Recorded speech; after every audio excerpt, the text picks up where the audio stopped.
안녕하세요, 여러분. 오늘은 대파에 대한 흥미로운 정보를 소개해 드릴게요. 찬바람이 불면 더 맛있는 대파. 혈관을 개선해주고 무릎 통증을 완화해줄 수 있다고 해요. 실제로 세계암연구재단의 연구에 따르면 대파는 맵고 짠 음식을 선호하는 한국인들 중 위암 발병률을 낮출 수 있는 효과가 있다고 밝혀졌어요.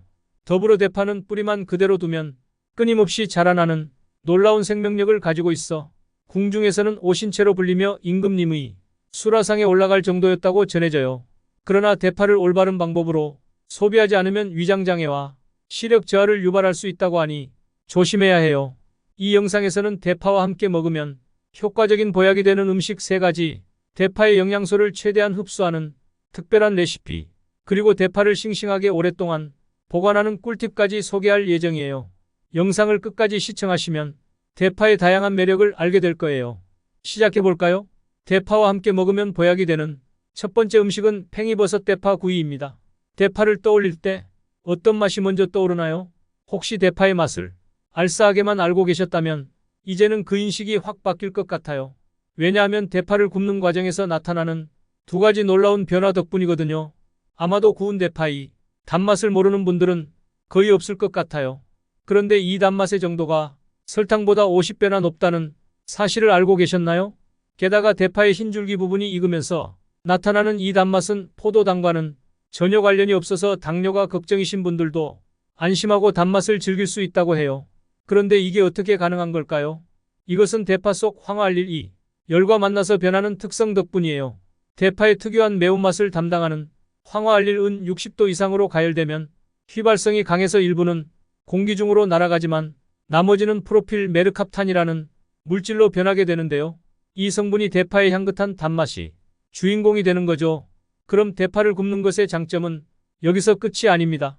대파를 굽게 되면 우리 몸을 회복시키는 아조엔이라는 물질이 생성되기 때문입니다.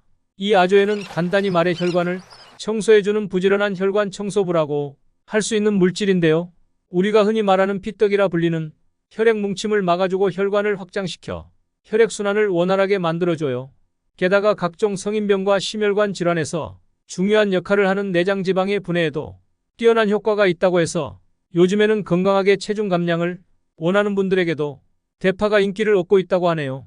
더불어 대파의 녹색잎에 풍부한 베타카로틴은 강력한 항산화 물질로 작용하여 활성산소를 제거하고 피부 노화를 막아주며 천연 자외선 차단제 역할도 한다고 해요. 여기서 기쁜 소식은 대파를 구울 때 베타카로틴이 2.5배나 증가한다는 사실이에요. 그런데 이때 대파만 구우기보다 팽이버섯을 곁들여 팽이버섯 대파 구이를 만들면 그 시너지가 폭발해 최고의 궁합을 자랑한다고 하는군요. 팽이버섯은 양배추보다 식이섬유가 37%나 많아서 콜레스테롤을 흡착하고 몸 밖으로 배출시키는 데 탁월하며 버섯 중에서도 키토산 성분을 가장 많이 함유하고 있다고 해요. 키토산은 혈액 속의 지방을 분해하고 배출시키는 성분으로 체내 내장 지방을 싹 쓸어내고 묵은 숙변을 제거하는 효과가 있다고 해요. 다만 팽이버섯의 세포벽이 아주 단단해서 그 영양 성분을 온전히 흡수하기가 어려운데요. 그러나 팽이버섯을 구워 두꺼운 세포벽이 무너지면서 키토산을 비롯한 팽이버섯 속의 각종 유효 성분들이 체내 흡수율이 높아지는데요. 이때 대파와 팽이버섯을 함께 굽게 되면 혈관 건강은 물론 내장지방 제거까지 그 효과가 2배로 높아진다고 해서 이 음식을 가장 추천드리는 찰떡궁합 음식으로 소개합니다. 팽이버섯 대파 구이는 대파의 진한 풍미와 팽이버섯의 식감을 모두 즐길 수 있을 뿐 아니라 만들기도 정말 간단하답니다. 그럼 간단한 요리로 대파의 풍미와 팽이버섯의 식감을 최대한 즐길 수 있는 팽이버섯 대파 구이 레시피를 알려드릴게요. 대파 초록잎 일단 팽이버섯 1봉지, 다진 마늘 1스푼을 준비해주세요. 대파는 23cm로 자르고 팽이버섯은 밑동을 잘라 살짝 씻어내고 물기를 털어주세요. 팬에 기름을 두르고 마늘을 볶은 후 중력불에서 팽이버섯 대파 구이를 구워 소금으로 간해주면 완성입니다. 이렇게 하면 막힌 혈관과 내장지방을 동시에 해결할 수 있는 팽이버섯 대파 구이를 만들 수 있어요. 맛있게 즐겨보세요. 요즘 몸이 자주 쑤시고 무릎도 욱신거리시나요? 2번째 추천 음식은 대파 생강차예요.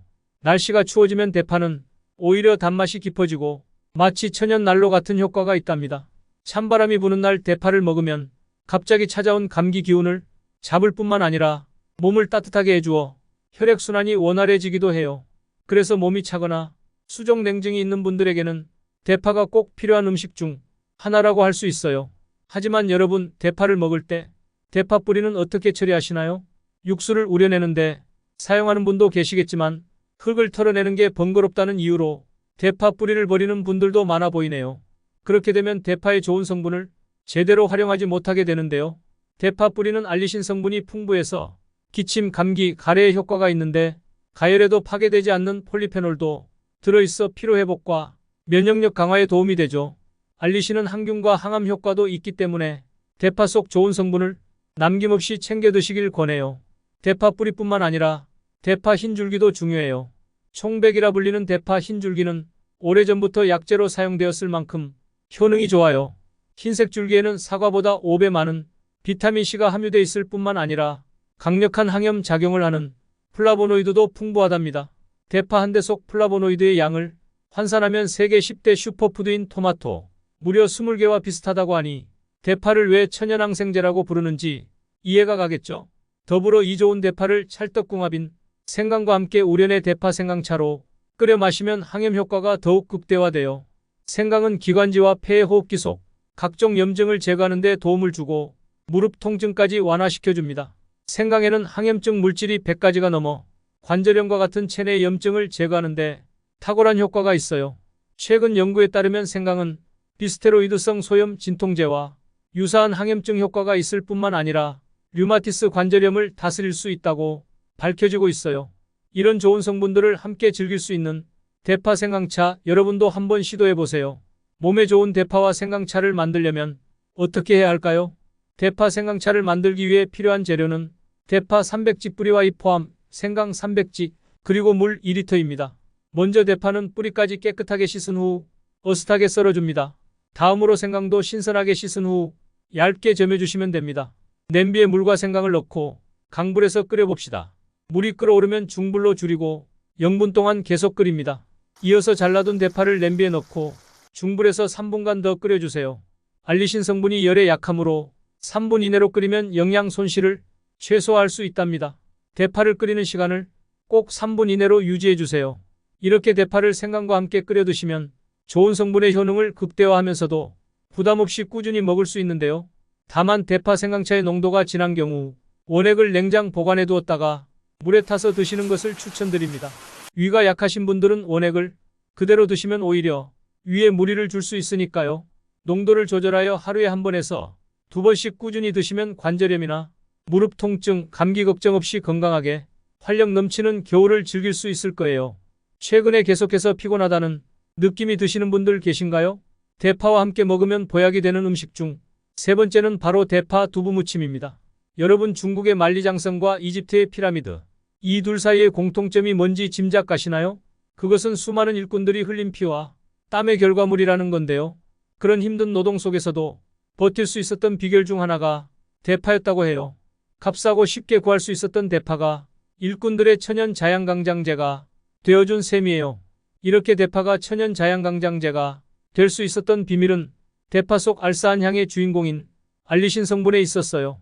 앞에서 언급한 알리신은 피로회복이 다른 대표 성분인 비타민 B1과 결합하면 효능이 더욱 향상된다고 합니다.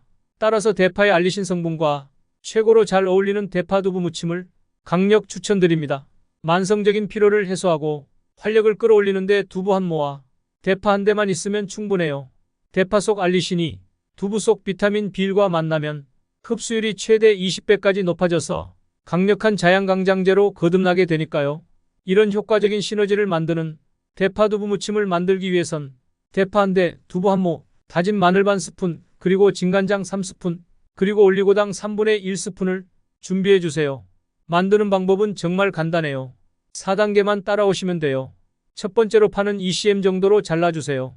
두 번째로 끓는 물에 두부와 파를 넣고 3분 이내로 살짝 데쳐주세요. 셋째로 두부는 키친타올로 물기를 닦아내고 깍둑썰기로 먹기 좋게 잘라주세요. 마지막으로 다진 마늘과 진간장, 올리고당을 섞은 다음에 대파와 두부에 골고루 버무려 주세요. 이때 취향에 따라 참기름이나 깨소금을 약간 뿌려주셔도 좋아요. 이렇게 짧은 시간의 노력만으로 최고의 천연 피로 회복제 두부 대파 무침이 완성됩니다. 여기서 잠깐, 대파를 산 다음 며칠 동안에 다 먹기 어렵고 얼리면 대파의 맛과 식감이 달라져 아쉽게 느끼셨다면 이제부터 소개하는 대파 보관하는 꿀팁을 주목해 주세요. 포인트는 대파의 수분 관리에 있어요. 먼저 대파는 물에 씻지 않고 겉껍질만 벗겨주세요. 알리신 성분이 수분에 약하니까요. 최대한 물에 닿지 않도록 주의해 주세요. 그리고 대파 흰 줄기와 초록 잎은 따로 분리해서 보관하세요. 두 부위의 수분 함량이 다르기 때문에 한쪽에 맞춰 보관하면 나머지 한쪽은 쉽게 상할 수 있어요. 흰 줄기는 뿌리를 남겨둔 채 잘라주면 끝까지 수분을 보호할 수 있어요.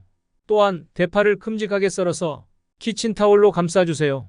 그 다음 지퍼백에 담아 냉장고에 보관하다가 먹을 만큼만 씻어서 썰어주면 대파의 수분과 영양소를 빠짐없이 섭취할 수 있어요. 그리고 대파를 냉장고에 넣을 때는 세워서 보관해주세요. 바닥에 닿는 면적이 줄어들어 쉽게 무르지 않게 하기 위함이에요. 이렇게 신선하게 보관하면 대파의 맛과 영양을 오래 유지할 수 있답니다. 오늘 알려드린 꿀팁들을 참고하시면 더 신선하고 건강한 대파를 즐기실 수 있을 거예요. 만약 이 영상이 도움이 되었다면 구독과 좋아요, 알림 설정도 부탁드리고 주변의 소중한 분들에게도 공유해주세요. 다음 영상에서 또 만나요.